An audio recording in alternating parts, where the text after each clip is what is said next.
My name is Cordelia Haynes, and I'm sitting across from my boss, Thaddeus Morse, as he slides a sheet of paper across his glossy desk toward me. It's my annual review, and I've been with this marketing consultancy for 8 long years. He's wearing that particular look he gets when he believes he's about to drop crushing news, like a cat who's finally cornered its prey. "We're cutting your salary in half," he says, leaning back in his leather chair. "Take it or leave it. The figure on that paper is so low it wouldn't even cover my rent." I glance up at him, and he's actually grinning. 8 years of 60-hour weeks, of salvaging his reputation countless times, of being the one every client truly speaks to while he takes credit for everything I do. 8 years, and this is what he thinks I'm worth. "I understand," I reply evenly. "When does this begin?" His grin stretches wider. "Immediately." I nod and fold the paper carefully. "Perfect timing," I tell him, and something flickers in his expression because my reaction isn't at all what he expected. Before I go deeper into what happened, please take a moment to tell me in the comments where you're listening from, because I want to know where my story is reaching people across the world. And also like, subscribe, and tap the bell icon, because what I'm about to reveal will show you exactly how someone can believe they hold all the power, only to discover they never had any at all.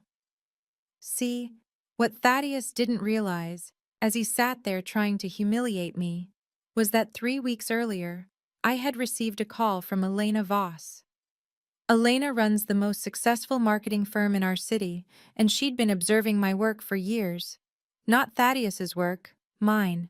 Because everyone in this industry knows who actually delivers results, even when someone else's name is plastered on the door. "Cordelia," Elena had said during our coffee meeting, "I want to offer you something different. Not just a job, a partnership.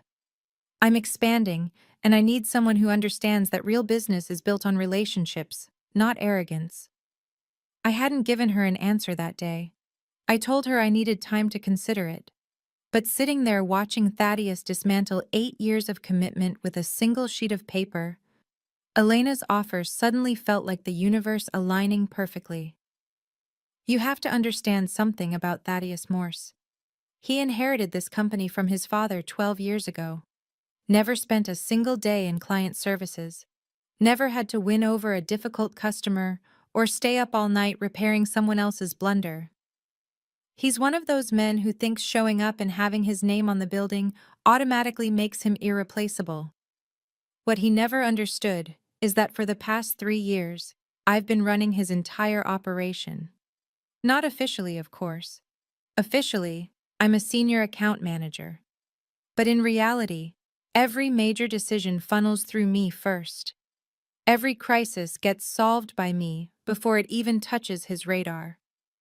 Every client relationship exists because I built it brick by brick, conversation by conversation. Take our biggest account, Piton Industries. Their CEO, Janet Piton, believes she has a direct line to the company owner because that's exactly how I structured it. When she calls with an urgent issue, she asks for me by name. When she's pleased with our work, she sends thank you notes addressed to me personally. Thaddeus gets copied on emails, sure, but Janet and I are the ones who actually resolve problems together. Or take Morrison Tech, our second largest client. I've been their main contact for 4 years. I know the founder's daughter just started college. I remember his wife's chemotherapy schedule. I send congratulations when their quarterly results surpass expectations. Thaddeus shows up to the annual dinner and makes small talk, but Morrison calls me when he needs genuine guidance. This pattern repeats across our entire client list, 23 major accounts, and every single relationship runs through me. Not because I'm some expert manipulator, but because I sincerely care about their success. I remember details. I follow up on concerns. I deliver what I say I will, exactly when I say I will. But here's what truly made Thaddeus exposed, and what he never anticipated. The suppliers and vendors who keep his company operating also work mainly with me. When we need printing on short notice, I called Jameson at Premier Graphics personally. When we need last-minute catering for a client event, Rosa at Artisan Foods recognizes my voice. When our computers malfunction, Marcus from Texture asks for me specifically because he knows I'll describe the issue clearly and treat his technicians with respect. These aren't just business connections. They're human relationships built over years of steady, considerate interaction. While Thaddeus was playing golf and attending networking events where he'd pass out business cards to people who'd forget him within a week, I was creating a foundation of genuine professional relationships based on ability and mutual respect. Even his employees gravitate toward me. When someone's confused about a project, they come to my office. When there's a clash between departments, they ask if I can mediate. When people think about quitting, they confide in me first. Not because I positioned myself as some alternative authority figure, but because I actually listen and help resolve issues instead of simply delegating them to someone else. The week after my meeting with Elena, I started paying closer attention to just how much of Thaddeus's business depended on me personally. It was overwhelming. I was copied on at least 90% of significant emails. My phone number was the one most clients had saved. My relationships were the ones that brought in repeat business and referrals. I realized that Thaddeus had made a classic mistake. He'd built a business where he was the visible front, but I was the true foundation. Remove me, and everything else had nothing solid to stand on. So when he slid that salary cut across his desk with such blatant satisfaction, when he stared at me like I was some disposable employee who should be grateful for whatever scraps he tossed my way, I knew exactly what I was going to do. Perfect timing, I'd said, and I meant every word. I stood up from his office that day and walked straight to my desk.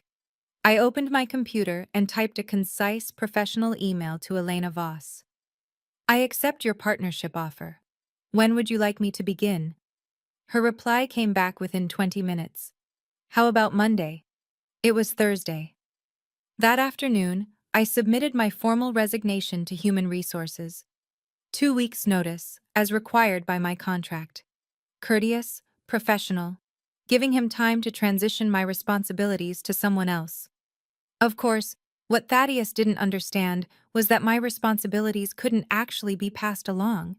You can't transfer 8 years of relationship building in a 2-week handover period. When I told him I was leaving, he barely glanced up from his computer. Fine, he said. We'll manage without you. I nearly laughed. Nearly. Instead, I spent my last 2 weeks being the most cooperative departing employee in corporate history. I documented every project I was handling. I created detailed client profiles with contact information and background. I wrote thorough guides for maintaining vendor relationships. I organized my files precisely and left clear instructions for whoever would inherit my accounts. What I didn't do was transfer the actual relationships themselves because you can't transfer trust. You can't document the fact that Janet Peaton calls me when she's frustrated because she knows I'll genuinely listen and uncover solutions. You can't write a manual explaining that Morrison relies on my judgment because I've never led him astray. You can't hand over the respect I've earned from suppliers who know that when I promise something, it gets done. On my final day, I cleaned out my desk while Thaddeus was in a meeting. I took my personal belongings, my diplomas, a few plants I'd brought to brighten the space. I left behind all the company property, all the client files, all the business records. I wasn't taking anything. I was simply no longer available to be the invisible structure holding everything together. I shook hands with colleagues, hugged a few people I'd worked closely with, and walked out precisely at 5 o'clock on Friday afternoon. Monday morning, I began my new role as Elena's partner at Voss Associates. We'd restructured the partnership so I'd have equity and decision-making authority from day one. My new office had windows that actually opened, a coffee machine that worked, and a partner who valued competence over ego. By Tuesday, my old phone number was disconnected, routed to a generic company voicemail. By Wednesday, things at Thaddeus's company started getting interesting. Janet Peaton called the main office looking for me. The receptionist transferred her to Thaddeus, who had no idea why she was calling or what project she meant. Janet hung up, puzzled, and then called the Morrison Tech CEO to ask if he knew what was going on. Morrison called the office Thursday morning with a question about an upcoming campaign launch. Thaddeus took the call himself, trying to sound informed, but it became clear within 5 minutes that he didn't understand the details of his own company's project. Morrison asked to speak with someone who was actually familiar with his account. There wasn't anyone. By Friday of that first week, 3 more major clients had called with questions or concerns and received equally unhelpful replies. 2 vendors called about overdue payments that I normally would have handled. The IT support company arrived for a scheduled maintenance visit that Thaddeus had forgotten was on the calendar. I know all this because people started calling me directly, not to complain about Thaddeus exactly, but to ask if I knew what was happening. Janet Peaton tracked down my new number through a mutual contact and called to congratulate me on my new role. During that conversation, she mentioned how odd it was that my previous company suddenly seemed so chaotic. "It's like they forgot how to do business," she said. "Nobody there seems to know what's going on anymore." I listened politely but didn't offer any explanations. What was I supposed to say? That Thaddeus had spent 8 years taking credit for work he couldn't actually perform himself. The second week was when the real trouble began. One of their largest suppliers, the printing company I'd worked with for years, called about a past due payment. Thaddeus apparently became defensive and rude, implying they should be more patient about the money. Jameson, the owner, called me that afternoon. "Cordelia, I don't know what's happening over there, but that's not how we're used to being treated. If this is how they want to operate going forward, we may need to reconsider our relationship." I kept my professional boundaries intact. "That sounds like a discussion you should have with them directly, Jameson. I'm not involved with their business anymore." But of course, I also mentioned that my new firm was looking for a dependable printing partner. And would he be open to talking about a possible partnership?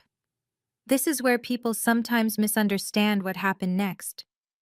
I didn't undermine Thaddeus's business. I didn't steal his clients or insult his company. I simply began building relationships in my new position the same way I had always built relationships, by being capable, consistent, and genuinely supportive. When Janet Peaton mentioned she was irritated with the lack of communication from her current marketing firm, I listened. When she asked if my new company might be open to discussing her account, I said we'd be glad to have that conversation. When Morrison Tech's CEO called to congratulate me on my new venture and asked about our capabilities, I was straightforward about what we could deliver. Within 3 weeks of leaving Thaddeus's company, Elena and I had arranged meetings with 4 of his former clients. Not because I lured them away, but because they approached us after becoming increasingly disappointed with the service they were receiving. The beautiful thing about building authentic relationships is that people remember how you made them feel. When they're getting poor treatment from one provider, they naturally think about someone who consistently provided excellent service. It's not corporate sabotage or unethical competition. It's simply basic human nature. By the end of my first month at Voss Associates, we'd signed 3 new major accounts. All of them happened to be companies I'd previously worked with, companies that had become frustrated with their current marketing firm's inability to offer the level of service they were used to. The turning point came when Morrison Tech made the switch. Their CEO called Thaddeus personally to explain that they'd be moving their account to a firm that better understood their needs. Thaddeus apparently turned hostile, accusing Morrison of being influenced by a former employee. Morrison called me that afternoon laughing. "Cordelia, that man just proved exactly why we made the right decision. He spent 10 minutes yelling at me about employee loyalty and competitive ethics, but he couldn't answer a single question about our actual business requirements. It's like he never understood what we do or why we hired his company in the first place." That's when I realized what was really happening. He hadn't just lost me as an employee, he'd lost the person who acted as the translator between his ego and the actual requirements of running a company. Without me there to bridge that gap, clients were getting unfiltered exposure to his incompetence. The stories started circulating back to me through industry contacts. How Thaddeus had forgotten about a major presentation and tried to improvise with outdated data. How he'd promised deliverables his remaining team couldn't possibly meet because they didn't have the client relationships required to gather information. How he bungled a crisis situation that I would have resolved with a few simple calls. Each misstep made my former clients more grateful for the level of service they were now receiving from Elena and me. Each interaction with Thaddeus reminded them why they had actually appreciated working with his firm when I had been the one quietly making everything function. 6 weeks after I left, I bumped into one of my former co-workers at a coffee shop. She looked exhausted. "Cordelia, it's chaos over there," she said. "Thaddeus keeps telling us to handle things you used to do, but none of us know how. Half the vendors won't return our messages. Clients are constantly asking where you went, and Thaddeus just keeps saying, 'We need to figure it out because business has to move forward.'" I felt genuinely sorry for her and the others who were dealing with the aftermath of his mismanagement. They were good people stuck in an impossible situation. "Are you looking for other opportunities?" I asked. "Everyone is," she said. "But Thaddeus has started making threats about non-competes and legal action if anyone else leaves." That's when I knew he was genuinely panicking. Empty legal threats are what incompetent leaders reach for when they realize they've lost control of a situation they never truly understood. Elena and I began receiving calls from talented people at his firm. Not because I was recruiting them, but because word had spread about our growing success and positive work environment. When people feel trapped in a sinking operation, they naturally drift toward opportunities that appear stable and rewarding. We hired 3 of his former employees over the next month. All of them gave proper notice. All of them were released from any legitimate contractual restrictions, and all of them were eager to work somewhere their abilities would be respected rather than ignored. With each new hire, we gained deeper institutional awareness about accounts that were struggling at the old company. Not proprietary data or confidential secrets, but general industry knowledge and professional insight these individuals had gained over years of experience. The final domino fell when Peaton Industries made their choice to switch agencies. Janet called me personally to explain their decision. "Cordelia, we've been trying to make it work with your old company for 2 months now, but it's like working with strangers. Nobody there understands our business or our history. Every conversation starts from scratch. We're paying premium prices for amateur results."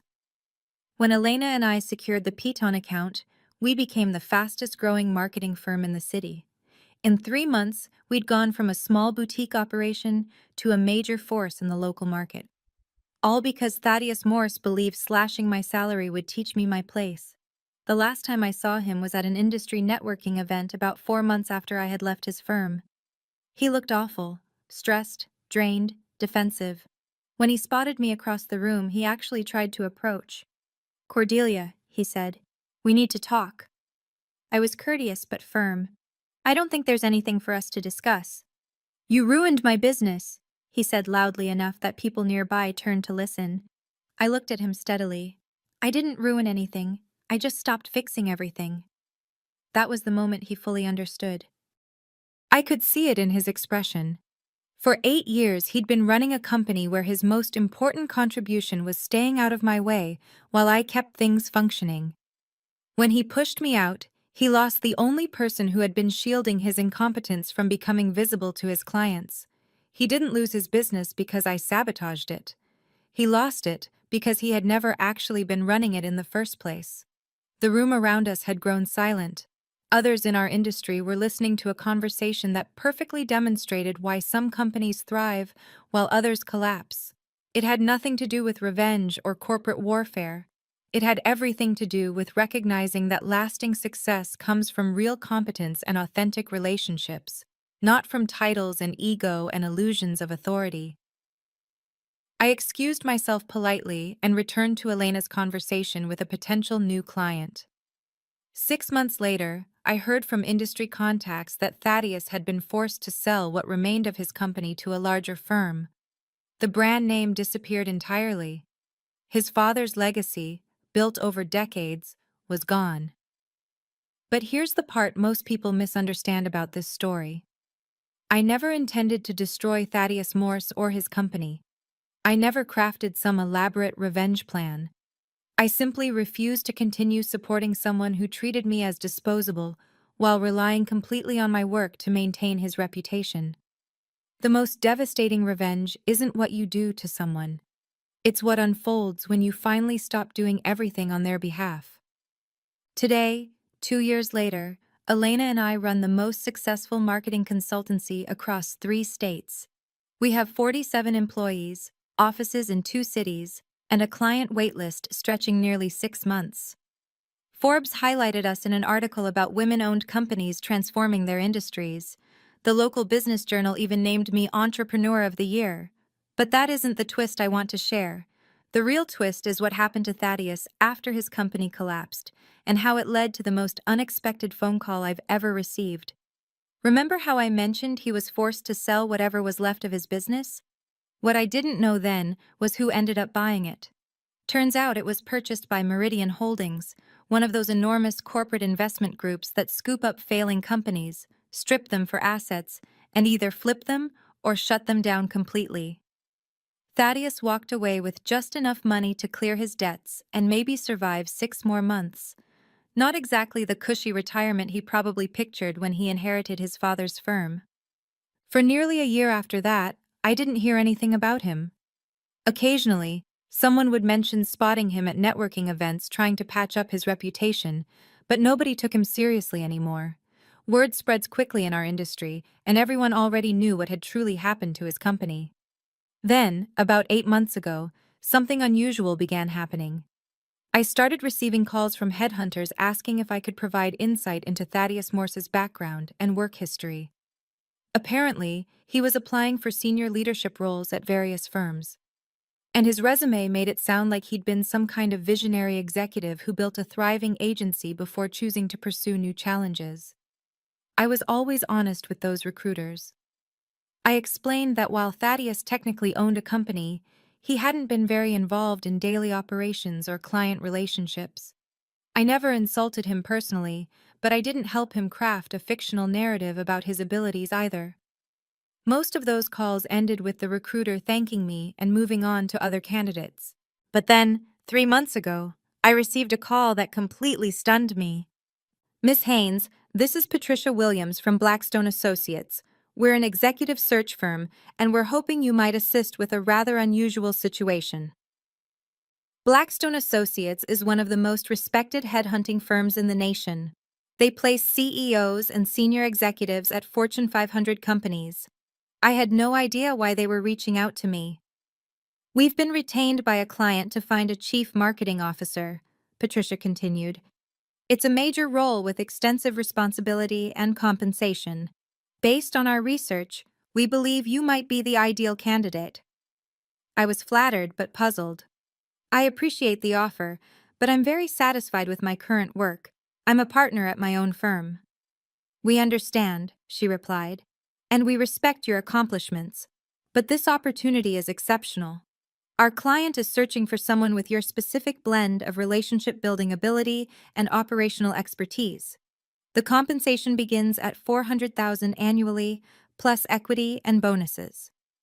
That definitely caught my attention, not because I wanted to leave Elena or our company, but because an offer like that meant they were serious about finding someone extraordinary.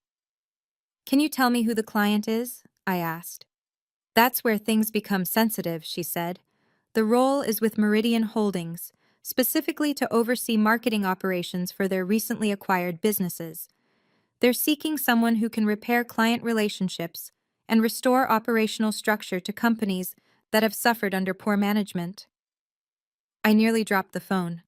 Meridian Holdings, the firm that had bought Thaddeus's company. I'm not sure that particular role is a good fit for me, I said carefully. Miss Haynes, please at least consider meeting with them. They're prepared to offer significant autonomy and resources, and frankly, they specifically requested you by name after reviewing your work and reputation. That evening, I discussed everything with Elena. The entire situation felt unreal.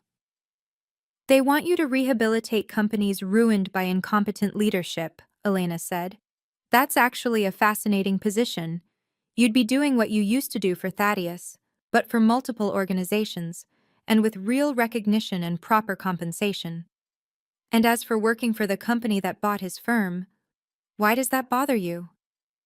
It just feels strange, I admitted. Cordelia, you didn't make his business collapse. You simply stopped preventing it from collapsing. If Meridian Holdings realize they need someone with your abilities to fix similar problems, that's a compliment to your expertise. I decided to take the meeting, mostly out of curiosity. Meridian Holdings' office was in a downtown skyscraper with sweeping views of the entire city. Patricia Williams greeted me in the lobby and escorted me to the 42nd floor, where I met David Chen, the regional director overseeing their latest acquisitions. David wasn't anything like what I expected.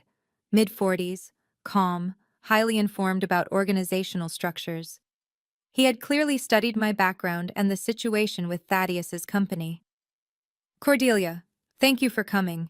I want to be completely candid about why we're interested in you. He pulled out a thick binder and set it on the conference table between us. Over the last 18 months, Meridian has acquired 7 small to mid-sized companies in different sectors. All of them were failing when we bought them, and all of them showed the same underlying pattern of dysfunction. Skilled employees being undervalued by ego-driven leadership. Strong client relationships being ignored or mishandled. Operational expertise being pushed aside in favor of superficial leadership. He opened the folder and revealed detailed analyses of each acquisition.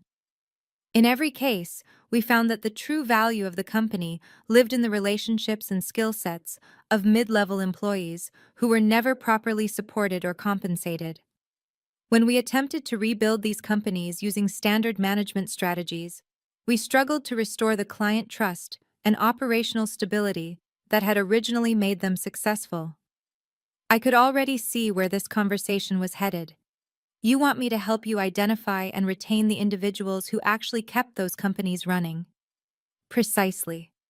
But beyond that, we want you to create a structured approach for restoring companies that have lost their operational core due to ineffective leadership. We believe you understand something about business relationships that most executives completely overlook. David leaned forward in his chair. We've studied what happened with your former employer's organization, not to assign guilt, but to understand the internal dynamics that caused such a rapid collapse. What we uncovered was remarkable. He pulled out another report. This one centered specifically on Thaddeus's company. Before you left, that business had steady revenue growth, strong client retention, and reliable supplier connections.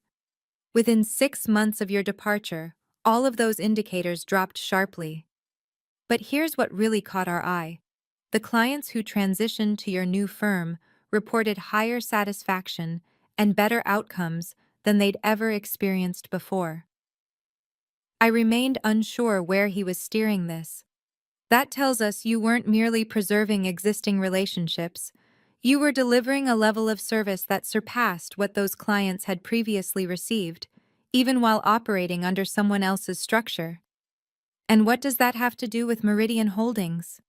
David smiled. We want to give you the authority and resources to do for our acquired companies what you did for your own business. Identify real talent, rebuild genuine relationships, and create long-term operational strength based on competence, not ego or hierarchy.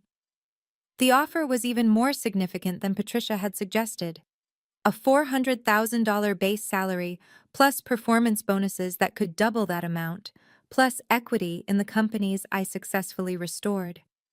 I would have a team of analysts and operational experts. I would report directly to David with full autonomy over hiring, firing, and strategic decision-making for the marketing operations of all acquired properties. But the most intriguing part of the offer was what David said next. There's one more thing, Cordelia. We have a particular situation that might interest you on a personal level. He pulled out one final document. 3 weeks ago, we acquired another struggling marketing firm. The person running it had been trying to rebuild his reputation after his previous company imploded, but he repeated many of the same leadership failures. Skilled employees leaving, client trust eroding, operational chaos. My heartbeat quickened. The manager's name is Thaddeus Morris. I stared at David in complete disbelief. You purchased the company Thaddeus works for? Actually, he never owned it. He had been hired as the general manager by a group of investors who assumed his experience running a prior agency would be valuable. When that arrangement fell apart, the investors approached us to acquire the assets and restore the business. David flipped open the document to show financial summaries and operational evaluations. The company has potential, a solid client list, strong staff, good infrastructure, but it's suffering from the same leadership issues that destroyed his last company. The employees don't trust management. Clients are fed up with uneven service, and no one seems to know how to coordinate the moving pieces. I could barely process what he was saying. You want me to take over the company where Thaddeus works? We want you to rebuild it correctly. What happens to Mr. Morris would be entirely your choice as the operational director. You'd have full authority over the staffing and leadership structure. The irony was so perfect it almost didn't feel real. The universe was handing me the chance to become Thaddeus's superior, to control his professional future, to determine whether he stayed or left. It was the ultimate revenge scenario, delivered to me on a silver platter. And that's when I realized something important about who I had become. I didn't want it. Not because I wasn't upset about how he treated me, not because I believed he deserved a second chance, but because accepting that role would mean dedicating my energy to repairing damages caused by someone else's incompetence, instead of continuing to build something meaningful with Elena. David, I'm genuinely honored by this proposal. The compensation is impressive, the role is demanding, and I can see how it would be professionally fulfilling. I paused to collect my thoughts, but I've invested 8 years of my career boosting someone else's ego and fixing mistakes I never caused. I'm not willing to repeat that, even with better pay and acknowledgement. David looked let down, but not shocked. I completely understand. We had to extend the offer because you're precisely the kind of leader we need, but we respect your choice to prioritize your own company's expansion. As I exited the building, Patricia walked me to the elevator. Can I ask you something off the record? She asked. Go ahead. When David mentioned the Thaddeus Morse situation, I noticed your expression shift. Was there some personal history that made the offer less appealing? I reflected on that question as the elevator dropped 42 floors. Actually, it was the opposite. I told her, the personal history made me realize that the best revenge isn't gaining power over someone who harmed you. It's creating something so successful that their opinion of you becomes completely meaningless. 6 months later, Elena and I launched our third office. We now employ 63 people, including 12 former employees from various companies that Meridian Holdings has acquired and transformed. Our client list includes Fortune 500 companies, and we've been contacted by 3 separate investment firms about expansion possibilities. Last month, I received an invitation to speak at the National Marketing Association's annual conference about sustainable growth and genuine leadership, the keynote speech to an audience of 1,500 industry professionals. Thaddeus will likely be in that crowd. He still shows up at industry events, still attempts to network his way into fresh opportunities. If he's there, he'll watch me earn recognition for the expertise he never bothered to value when he had the chance. But here's what I've discovered about real success. It's not about proving anything to those who underestimated you. It's about building something so substantial and purposeful that their validation becomes irrelevant. The best revenge isn't ruining someone who wronged you. It's becoming so successful that you stop remembering they exist. And when you do recall them, you realize their ability to harm you vanished the moment you stopped seeking their approval. That salary cut Thaddeus gave me 2 years ago was meant to remind me of my place. Instead, it reminded me of my value. If this story connected with you, Please share it with someone who needs the message. Leave a comment telling me about a moment when someone underestimated you and how that experience shifted your view of your own potential. And if you're currently in a situation where you feel overlooked or taken for granted, remember that the strongest thing you can do is stop shrinking yourself to fit someone else's insecurity. Your worth isn't defined by how others treat you. It's defined by what you choose to build once you finally decide you deserve better.